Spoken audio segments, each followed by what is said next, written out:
Northern Cape police are investigating a case of murder following the killing of a 28-year-old pregnant woman. It's alleged the woman was killed by her boyfriend yesterday. The incident allegedly occurred in front of their 9-year-old child, who was celebrating his birthday. It's believed the suspect handed himself over to the police, accompanied by his brother. Our senior reporter Reginald Witboy spoke to the family earlier.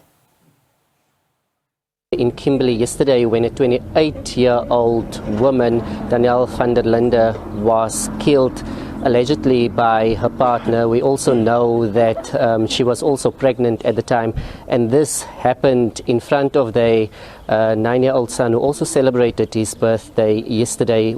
We know that the suspect has been on the run yesterday, but he was handed over this morning to the police, allegedly by his brother. I had the opportunity to speak to the police spokesperson earlier on, saying that he is facing a charge of murder and he will appear in the Kimberley Magistrates Court soon. Whether he's going to face a double murder case because the woman was also pregnant, they couldn't give me any clarity on that. But to speak to us, I'm now joined by Apostle Shane Griqua, who is the family spokesperson.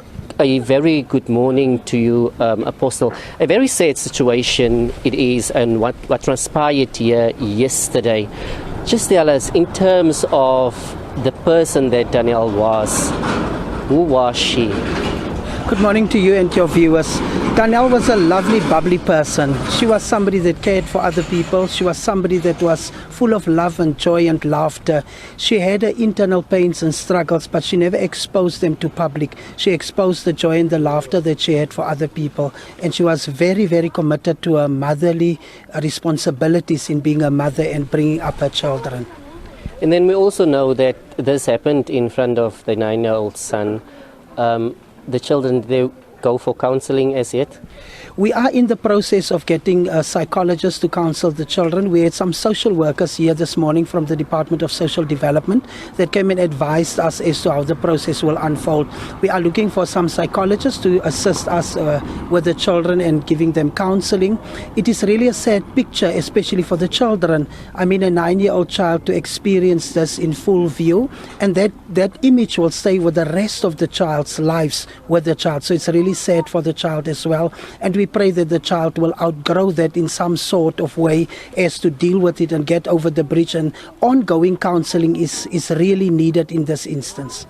We also know that in this country we are sitting with a major issue of femicide. This is bringing it yet again to the fore, gender-based violence.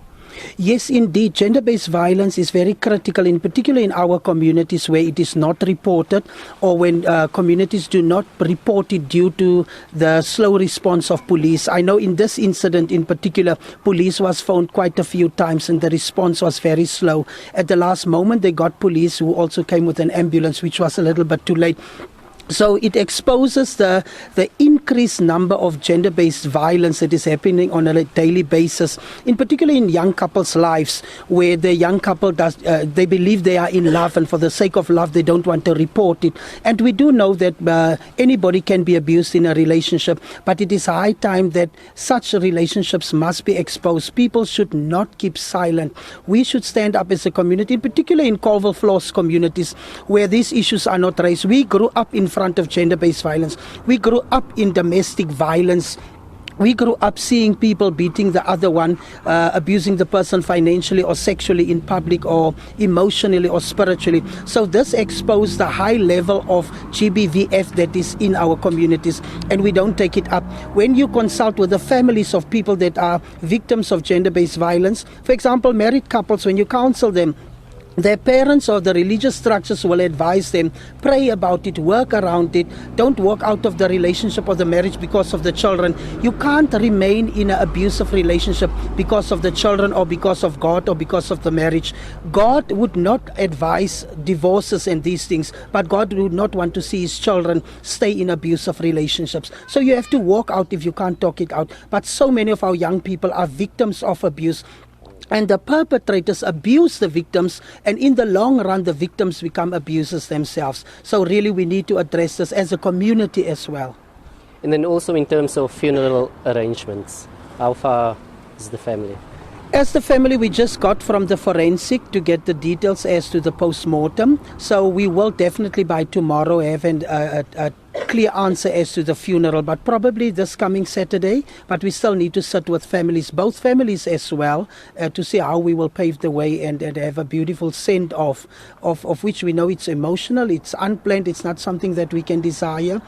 But we have to come to terms of organizing this funeral, raising awareness, and we will definitely have a memorial service in the week to bring more awareness and to make a plea to communities, speak out. Because I believe in every street, every second house there is domestic violence, there's gender-based violence, and these things is happening, and we need to speak out. I'm calling on the communities. Let us stand together, let us raise the issues, let us talk about it, let us dialogue around this. I know Daniela, even last week Friday, she committed to attend a workshop on gender-based violence for tomorrow that the Shane Griquas Advice and Development Center is arranging. So I think this thing happened too quickly, because I think if she would have attended tomorrow's event, she would have been able to speak out on certain issues or opened a door to bring her to terms of speaking out. Thank you so much. Well, that was Apostle Shane Griquas, and he is the family spokesperson of Daniela van der Linde. A pivotal point that he's making, and we know that gender-based violence is a critical issue in South Africa. He was saying that if walk out if you can't talk it out. So that's the plea from him, and also from many others who are still sitting in abusive relationship. But what happened here yesterday, still tragic, and the family members are still processing of what happened here. But like I said earlier on, the suspect is expected to appear in the Kimberley Magistrates Court soon on a charge of murder.